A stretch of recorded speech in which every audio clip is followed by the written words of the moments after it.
إنما المؤمنون الذين إذا ذكر الله وجلت قلوبهم وإذا تليت عليهم آياته زادتهم إيمانا.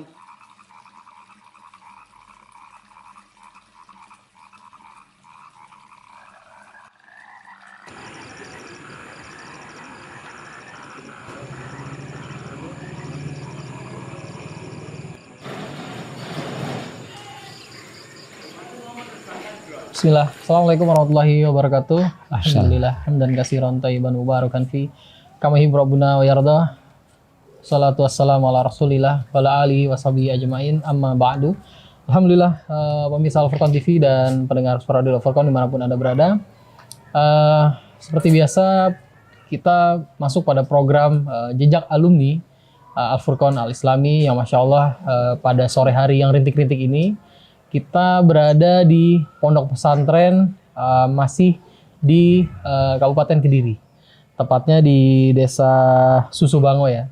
Insya Allah dengan beliau Al-Ustadz kita, guru kita Ustadz Anwar Samuri, yang mana mungkin kita setiap Senin ketemu dengan beliau di pondok pesantren Al-Furqan Al-Islami, dan sekarang ini kita berada di pondok beliau. Insya Allah kita berkesempatan untuk mewawancari beliau, meminjam waktu beliau ya, Masya Allah, dan Alhamdulillah beliau menyempatkan untuk berbagi kisah, berbagi cerita yang semoga bisa berguna dan menginspirasi untuk kita semua. Kita sapa dulu beliau yang ada di sebelah. Assalamualaikum warahmatullahi wabarakatuh. Waalaikumsalam. Insya Allah. Alhamdulillah pemirsa Al-Furqan TV, seperti biasa ya, di program Jejak Alumni ini mungkin kita banyak berbagi atau ya mungkin bertanya-tanya kepada Ustadz Anwar Samuri, mungkin perjalanan beliau memilih pondok pesantren kita ya untuk menjadi rujukan beliau mengambil ilmunya ya kan? Dan mungkin beliau akan menjelaskan pada kita semua, dan juga nanti beliau akan menasihati kita, memberikan kita semangat bagi para santri untuk tetap semangat dalam menuntut ilmunya Ustaz ya, insyaallah. Ustaz, di pertanyaan pertama nih Ustaz, seperti biasa-biasanya pastinya kan suatu perjalanan awal Ustadz memilih untuk memondokkan Ustadz untuk mengambil ilmu. Ustadz kita tahu di tahun 97 sampai 99 Ustadz ya? Iya, 99. Nah Ustadz di tahun segitu itu kok bisa terfikir atau mendapat informasi dari mana awal untuk bisa mondok di pondok pesantren Al-Furqan Al-Islami? Ya, gini, Ustadzi wa walidi Aunur Rafiq Ghufran Hamdani, yang beliau adalah selaku pendiri pondok pesantren Al-Furqan, bapak kita, sesepuh kita, ya, guru kita. Dan mudah-mudahan Allah memberkahi waktu dan juga ilmu beliau. Beliau sebelum ke Al-Furqan sudah kesini dahulu, Ustaz. Jadi pondok ini adalah pondok yang pertama kali beliau bina sebelum adanya Al-Furqan. Ya. Jadi pondok pesantren dulu namanya Darul Islah. Ya. Jadi itulah cikal bakal pondok Al-Qudwah ini, yang mana Ustadz Aunur Rafiq Ghufran Hamdani hafizahullah ta'ala, dan juga guru kami Zaini Mustafa rahimahullahu ta'ala wa askanahullahu ta'ala jannatah wa ghafarallahu lah, dan juga walidi yaitu Ustadz Hashim Rifai. Mereka bertiga adalah pendiri pondok pesantren yaitu Darul Islah. Mungkin angkanya sekitar tahun 80-an begitu. Termasuk Ustadz Abu Azam Abdul Wahid termasuk alumni kita di sini. Ya, banyak dari Al-Furqan atau dari sekitar Gresik dan sekitarnya itu sebelum adanya pesantren Al-Furqan mereka adalah di sini. Kenapa? Karena Ustadz Aunur Rafiq di sini. Ya, kalau berdirinya Al-Furqan mungkin sekitar tahun 89-an atau sekian ya. Jadi ana dulu sebelum ke Al-Furqan lulus Madrasah Sanawiyah Negeri di Kunir, Blitar, itu masuk ke pondok pesantren sini, Darul Islah. Dan disitulah kami belajar sama walidi wa syekhi wa ustadzi Aunur Rafiq dan Ustadz Hashim Rifai, yang alhamdulillah juga jadi mertua kami dan menjadi kakek dari anak-anak kami, ya. Begitu dan seterusnya. Kemudian juga Ustadz Zaini Mustafa hafidh rahimahullah ta'ala ya. Jadi di sini tahun 1991 saya di Darul Islah namanya dahulu sampai 1993. Setelah 1993 lulus dari sini dan dinyatakan lulus, waktu itu programnya 2 tahun. Tapi tidak ada program pengabdian, artinya 2 tahun itu siapa yang masuk, entah di awal, entah di akhir, pokoknya dia regulasinya 2 tahun. Dan di waktu 2 tahun itu biasanya sudah bisa mengkhatamkan beberapa kitab, di antaranya Bulughul Maram, kemudian Sahih Bukhari, kemudian Sahih Muslim dan Jalalain. Tafsir Jalalain itu hampir kita atau rasa kita kalau 2 tahun itu insya Allah selesai. Kalau 2 tahun itu selesai insya Allah. Nah, tahun 93 terus kami meneruskan di Madrasah Aliyah Negeri 1 Tulungagung. Setelah itu tahun 96 lulus, kemudian vakum kurang lebih berapa bulan. Baru 97 saya berniat ingin mondok kembali. Nah, disitulah ingin meneruskan ke guru kami, yaitu lanjutannya ke Al-Furqan. Jadi demikian. Jadi kenalnya sama beliau karena kami pertama kali mengenal Islam yang benar dan dakwah sahihah adalah melalui beliau tahun sekitar 1991 ketika kami mondok di sini. Wallahu taala alam. Jadi begitu. Jadi selama dari tahun 97 sampai dengan 99 Ustadz mondok di Al-Furqan. Setelah itu Ustadz apa kembali lagi ke pondok kita Darul Islah ini yang sudah berubah menjadi Al-Qudwah itu, Ustaz? Qudwah belum ada waktu belum itu. Ada. Belum, namanya belum berubah. Jadi gini, setelah sampai tahun 99, kemudian kami alhamdulillah qadarallah wa masya'a fa'al wa alhamdulillah bi ni'mati tatimmus shalihat. Tahun 1999 itu kami diterima di Al-Furqan, diterima di Al-Jami' Al-Islamiyah bil Madinah Al-Munawwarah. Dan kan waktu itu saya dan Ustadz Khalid Asfat Banani yang rumahnya tidak jauh dari sini, tapi sekarang beliau di Jamilur Rahman di Jogja.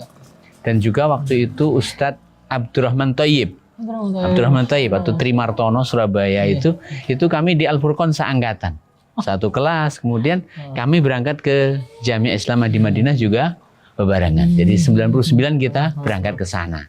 Wallahu taala alam. Demikian. Berarti berapa lama Ustadz waktu itu di Jami' Islamiyah, Ustadz? Iya. Jami' Islamiyah waktu itu saya pertama kali masuk kuliah dakwah dan sekursi sebangku dengan Ustadz Syafiq Basalamah. Ya. Kemudian saya rasa saya tidak begitu nyaman di fakultas dakwah. Saya akhirnya keluar dari fakultas dakwah. Ya, keluar dari fakultas dakwah. Pengennya masuk syariah, tapi tidak bisa waktu itu karena syariah full. Sehingga saya harus turun kelas, masuklah ke namanya Syu'bah Ta'limul Lughah Al-Arabiyah. Ya, jadi kita masuk Syu'bah, kurang lebih 1 tahun kita di Syu'bah, kemudian masuk syariah, kuliah yang menjadi idam-idaman kami waktu itu, sehingga 4 tahun kita selesai di kuliah syariah, kemudian alhamdulillah. Waktu itu belum ada dan sama sekali tidak ada niatan ingin ke S2 ya. Saya tidak tahu kenapa kok tidak ingin ke magister itu, saya tidak tahu. Tapi cuman ada yang ujuk-ujuk lah, masuklah walaupun hanya 1 tahun. Akhirnya saya masuk ke Kisem namanya karena untuk S2-nya memang waktu itu tidak ada keinginan sama sekali. Kemudian kita masuk ke namanya Diplom Al-Ali Lil Qadha' wa Siyasah Syar'iyyah. Dalam terjemahan bahasa Indonesianya adalah diploma pasca sarjana, fokusnya pada al-qadha' wa siyasah syar'iyyah, yaitu hukum dan peradilan Islam, peradilan Islam dan politik Islam. Peradilan dan politik Islam. Nah, kemudian kita selesai dari sana tahun 2005 akhir. Namun saya berdiam di sana nunggu haji kurang lebih di bulan Februari. Kami pulang tahun 2006. Ya, jadi kemudian ketika kita 2006 waktu itu pondok ini namanya dulu Pondok Baitul Muslihat. Oh, berarti dari Al-Islah sempat ke pondok. Nah, ini namanya dulu berbeda. Ya, ini namanya Baitul Muslihat khusus putri. Oh, Masya Allah. Ya. Jadi ini adalah termasuk pondok pertama yang ada, pondok putri. Sehingga dari sekitar Al-Furqan, kalau mondok ya di sini ini. Ya, santri-santri kita banyak dari berbagai tempat, bahkan ada juga dari luar pulau waktu itu. Jadi tahun 1991 di sini sudah ada pondok putri. Di Al-Furqon waktu itu belum ada. Di Al-Furqon waktu itu masih pondok putra. Pondok putra. Nah, kalau kami di Darul Islah itu putranya. Jadi istilahnya pondok sini dan selatan itu yang berjarak 1 kilo, manajemennya berbeda. Semuanya berbeda. Begitu dan seterusnya. Walaupun visi dan misinya sama. Itulah kita. Nah, kemudian tahun 2006 ketika kami pulang, kemudian ada ide dari sesepuh kita, Ustadz Aunur Rafiq, Ustadz Hasyim Rifai, dan guru kami, Al-Ustadz Ahmad Syarifuddin, Hafizahullah Ta'ala wa mata'ahu bi'isya wal afiyah, punya inisiatif untuk menyatukan, memerger ya, dua perusahaan besar ini. Ya, karena insya Allah kalau di merger insya Allah bisa laku seperti Avanza, Toyota dan Daihatsu kan bersatu menjadi Avanza dan Xenia. Itu sama kan? Jadi jangan bersatu itu kita teguh insya Allah. Begitu dan seterusnya. Jadi tahun 2006 dari situlah awal berdirinya namanya Pondok Pesantren Al-Qudwah. Nama Al-Qudwah di tahun 2006. Di lokasi ya? Iya, di ini dan sana dan Putra. Dan sekarang alhamdulillah sudah kita berkembang beberapa tempat pesantren kita. Ada di Kromasan itu khusus TK-nya, ada di sebelah yang baru kita bangun itu khusus STQ-nya. STQ itu Sekolah Tahfidzul Quran kelas SMP. Ya, konsentrasinya pada tahfidz ya. Demikian. Berarti Ustaz seperti biasa ya Ustaz ya, di tahun 97 kan pastinya berbeda sekali dengan zaman santri yang sekarang ini. Ya kita lihat alhamdulillah semua serba ada ya Ustaz. Oh sangat berbeda Ustaz. Boleh lah Ustaz. Semuanya berbeda. Benar Ustaz ya. Jadi boleh lah Ustaz berbagi di tahun 97 itu apa sih suka duka Ustaz di Pondok Pesantren Al-Furqon kita ini Ustaz? Jadi asik ini ya. Ya. Sedikit bercerita, awal datang saya waktu itu adalah naik sepeda ontel. Dari Blitar ya, Blitar ke Al-Furqon sepeda ontel, dan alhamdulillah kita punya bekal waktu itu 17.000 rupiah. 17.000. Ya, alhamdulillah kita waktu itu sebelum ke Al-Furqon saya bekerja sebagai seorang pemanol pasir dan ada sisa duit 17.000 saya pakai berangkat ke Al-Furqon waktu itu. Dan waktu itu SPP itu 1 bulannya 20.000. Jadi duit saya sisa berapa? 17.000. Masih kurang gitu. Oh iya, kurang 3.000 kan. 3.000. Nah, itulah. Jadi begitu datang saya punya utang 3.000 dan setelah itu Allah Ta'ala alam pokoknya kita berangkat pasti Allah Ta'ala beri jalan. Itulah kami santri-santri dahulu. Saya ulang lagi, kami santri-santri dahulu seangkatan kami itu ya begitulah. Berangkat pokoknya nggak bawa apa-apa. Bismillah dan walidi wa Syekh Ustadz Aunur Rafiq Alhamdulillah Masya Allah rajulun la narahu illa khairan. Ya, demikian. Sehingga di sana dulu ada semacam penyewaan becak begitu ya. Jadi itulah pertama kali pekerjaan yang saya geluti karena jadi ada istilah gitu ya. Kita ada istilah school with dying. Sambil sekolah, sambil belajar, sambil kita juga bekerja. Wallahu ta'ala alam. Masya Allah. Jadi di tahun 97 itu Ustaz sempat narik beca Ustaz. Oh, bukan sempat, memang profesinya. Itu dari alun-alun Ustaz? Iya, startnya dari alun-alun. Di Pasar Pahing itu? Iya, di Pasar Pahing. Itulah kita. Dan santri itu begitu. Dan kita nyewa becak di pondok. Karena memang Masya Allah, itulah kehidupan yang harus kita alami dan kita lalui. Jadi beda dengan sekarang ya, yang semuanya ada. Nah, kita enggak. Iya, demikian. Kan banyak juga yang bercerita bahwasanya air di Gresik, terkhusus di Sedai itu kan payau, asin. Yeah. Ada nggak sesuatu yang bagi Ustadznya mengagetkan? Oh iya, ini lupa ini kita sebutkan. Bukan cuma airnya yang sangat ekstremis bagi kita ya, yang berbeda dengan air yang di tempat kami di Blitar. Dan juga air yang di depan situ. Di depan situ ketika kita ngambil mungkin nggak bisa bedakan antara aqua atau warih atau le minerale atau klub dan yang lainnya. Yang sekelas dengannya kita nggak bisa bedakan. Ini air sungai atau air kemasan. Ya. Jadi tentunya ketika kita di sana pasti akan kita dapatkan keasingan ya. Yang kemudian juga bukan cuma itu, tapi nyamuk-nyamuk di sana juga luar biasa. Tapi karena tekad kita adalah ilmu, semua itu ya.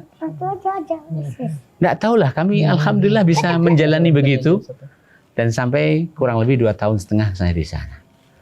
Kalaulah kami tidak diterima di Madinah, pasti kami akan tetap di sana. Saya ulang lagi, andai tidak ada pengumuman ke Madinah, pasti akan kami teruskan di situ. Wallahu taala. Ya. Subhanallah, Nah, Ustaz, insyaallah. ya, demikian. Oke, jadi begitu. Kenapa demikian? Karena jari wong Jawa, witing tresno jalaran saring kulino. Ya, asin. 2 hari asin, 3 hari asin, selanjutnya mantap lah. Bukan asin lagi. Ya, Allah taala. Insyaallah Ustaz. Ustaz boleh nih, Ustaz sudah menjelaskan bahwasanya awal mula sampai dengan pengalaman Ustaz mondok di sana, suka duka dan sebagainya. Sekarang alhamdulillah Ustaz sudah punya pondok ya, Masya Allah ya. Oh bukan, saya tidak punya pondok. Ya kita bilang kita berada di pondok yang Ustaz bina ya kan. Oh ya, ya bina lah. Dan mudah-mudahan Allah Taala beri bini lagi kan. Amin. Setelah dibina kan dibini santri itu. Iya. Nambah lagi Ustaz. Jangan hanya bina saja. Ayo, monggo, silahkan. Ustaz. Jadi boleh ceritain sedikit Ustaz apa namanya sekarang ini pondok Al-Qudwa ini membina jenjang kelas apa aja sih? Oh ya, kita ada beberapa jenjang mulai dari PAUD, PAUD atau pendidikan usia dini, kemudian TK, TKA, TKB, persiapan SD, kemudian SD kita juga punya SDK. Ya. Ini santri-santri kita dan ini juga anak-anak kami, alhamdulillah. Selisih antara 1 dan 2 hanya 2 bulan. Jadi mungkin dirasa aneh ya, tapi tidak aneh begitu ya. 2 bulan itu cukup insya Allah. Jadi kita ulang lagi, ada TK, ada SD. SD-nya kita fokus pada tahfidz dengan target minimal 5 juz. Lulusnya itu 5 juz. Selama 6 tahun. Selama 6 tahun ya. Dan alhamdulillah banyak yang sudah memenuhi target 5 juz itu. Karena alhamdulillah program kita program yang mendukung. Tapi kita tidak sistem holding school, tidak mondok ya. SD-nya kita belum bisa menerima. Jadi kalau mungkin ada yang jauh itu diantar ke sini, atau ada mungkin sebagian dari luar ingin menyekolahkan di tempat kami ya kontrak, kemudian cari pekerjaan sekitar sini dan alhamdulillah banyak. Kemudian menyekolahkan anaknya di tempat kami.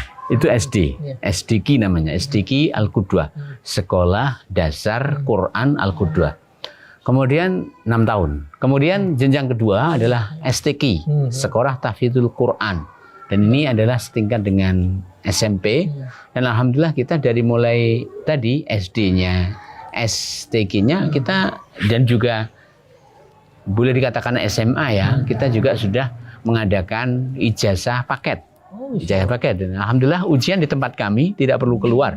Karena PKBM kita sudah berdiri sudah lama, jadi sudah diakui, sudah memiliki nomor apa ya? Nomor akreditasi begitu ya. Jadi bahkan banyak sekali yang menginduk di tempat kami. Jadi mereka kurang lebih untuk SD ini santri kita sekitar 400-an. Iya. Dari yang di sini SD saja. SD saja. Iya. Yang di sini ataupun yang murni homeschooling, belajar di rumah, atau yang membuat tempat belajar di tempat mereka, kumpulan, kemudian didaftarkan ke sini. Jadi alhamdulillah kita siap bermitra dengan mana saja dan siapa saja. Begitu. Kemudian itu SD-nya, STQ-nya SMP, tingkat SMP 3 tahun. Yang konsentrasinya adalah tahfidz, targetnya adalah lulus selesai menghafal. Dan alhamdulillah walaupun tidak maksimal 100% ya, karena untuk 100% itu adalah sesuatu yang sulit, minimalnya ada alhamdulillah per tahun itu ada yang menyelesaikan hafalannya.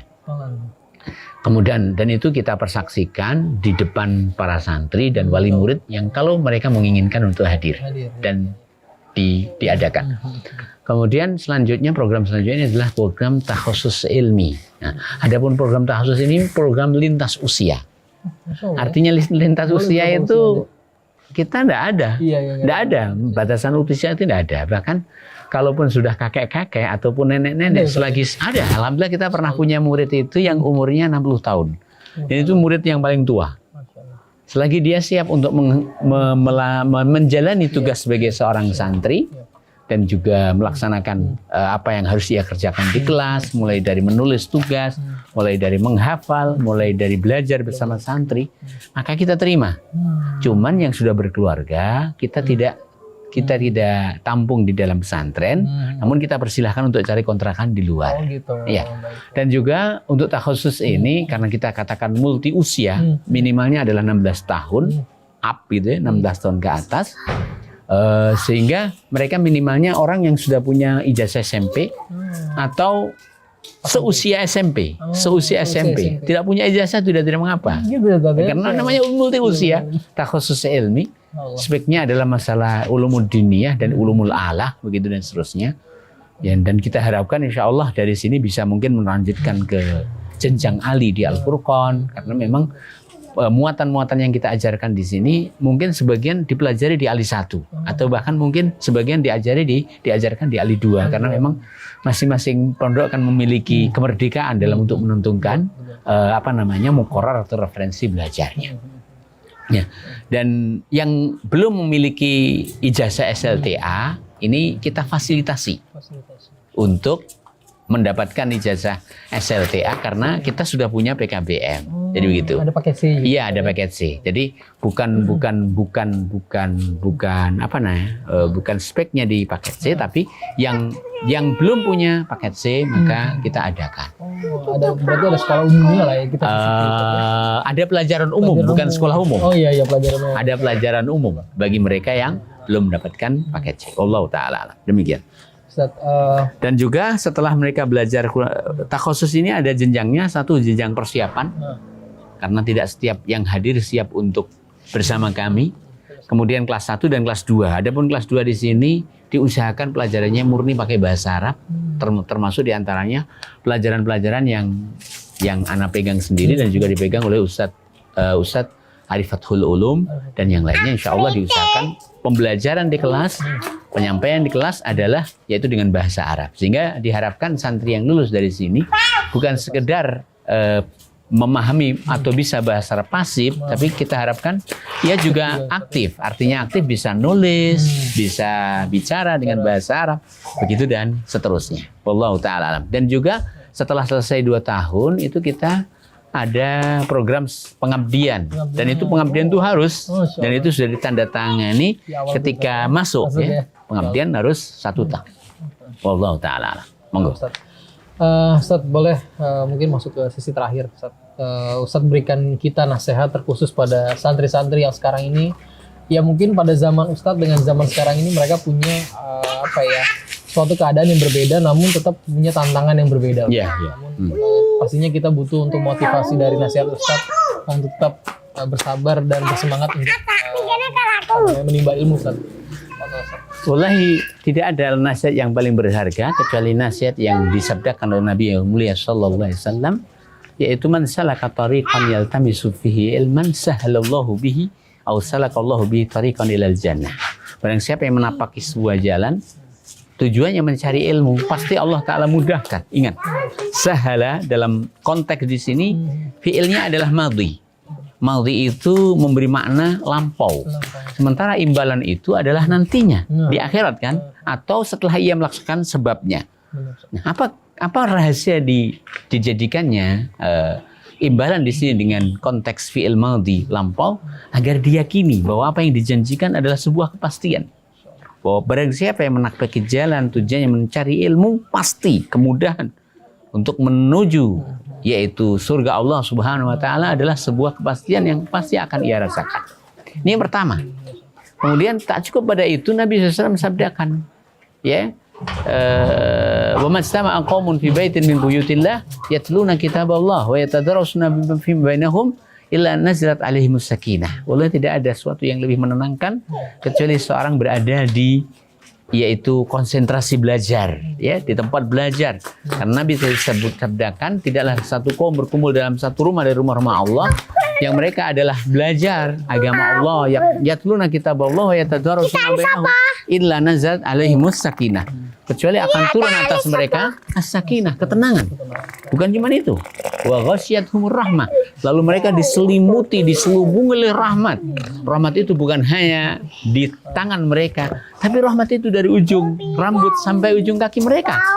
Tidak cukup sekedar itu. Nabi sabdakan, wa hafathumul malaikah. Malaikat mengelilingi mereka.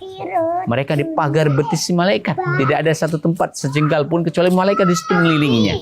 Bukan cuma itu saja. Wa dzakarahumullahu fi man indah. Allah Ta'ala sebutkan kepada orang-orang yang di sisinya, para malaikat muqarrabun. Dan ini adalah kemuliaan tersendiri di mana Allah sebut mereka yang hadir majlis ilmu dan dimuliakan, ya, dan dibanggakan oleh Allah Subhanahu wa taala.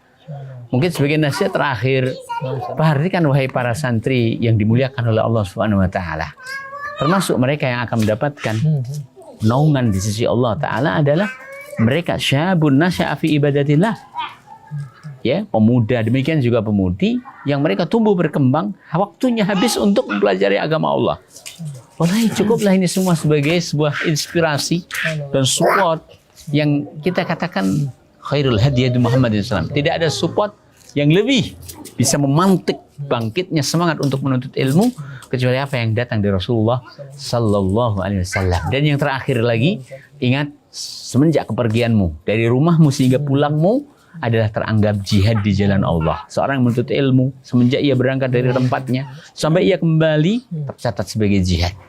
Nah, wallahu taala alam. Karena Allah Subhanahu wa taala menamainya dan menyebutnya yaitu thalabul ilmi sebagai jihad dalam beberapa tempatnya. Wallahu taala alam. Demikian, mudah-mudahan apa yang kita sampaikan bisa bermanfaat. Dan apa anak-anak dari kajian di luar kota, jadi ya yang bisa berlama-lama di antum dan bisa memuliakan sebagaimana seharusnya. Subhanallah. Baik, jazakumullah khair kepada Ustadz Anwar Samuri yang sudah memberikan kita nasihat, menginspirasi kita tentang cerita-cerita beliau, dan terakhir beliau memberikan banyak sekali nasihat kepada kita semua bahwasanya ya memang kita harus tetap bersemangat untuk menuntut ilmu saja. Apapun keadaan, apapun zamannya, karena masing-masing zaman punya tantangan tersendiri. Oke, kembali lagi kita ucapkan, dan kru yang bertugas di sini mengucapkan jazakumullah khair Ustaz. Wa anta fa jazakallah khair. Dan terima kasih juga atas Ustaz di sini dan sambutan di sini juga, Masya Allah. Semoga kita bisa bertemu lagi Ustaz ya, setiap hari Senin di Al Furqan insyaallah. Kita tutup dengan doa kafaratul majlis Ustaz. Subhanakallahumma wa bihamdika asyhadu an la ilaha illa anta astaghfiruka wa atubu ilaik. Assalamualaikum warahmatullahi wabarakatuh. Wa ma qala walal akhiratu khairul laka minal ula wa la sawfa yu'tika rabbuka fatarda alam yajidka yatiman fa'awa ووجدك ضالا فهدى ووجدك عائلا فأغنى فأما اليتيم فلا تقهر وأما السائل فلا تنهر وأما بنعمة ربك فحدث